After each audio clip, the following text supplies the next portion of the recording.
In this video, I show you how to fix phone app not working on Android or phone app not opening. For solving this problem, go to Play Store, search for phone app, tap on phone, tap on update. Now go to settings,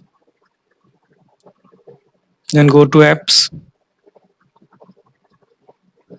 tap on see all apps. Now search for phone, tap on phone, scroll down, tap on storage and cache, tap on clear storage, tap on delete, tap on force stop, tap on OK, tap on permission, allow all permission.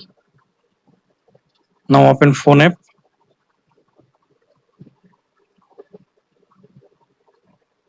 Now I hope that this method fix phone app not working on Android, phone app not opening problem.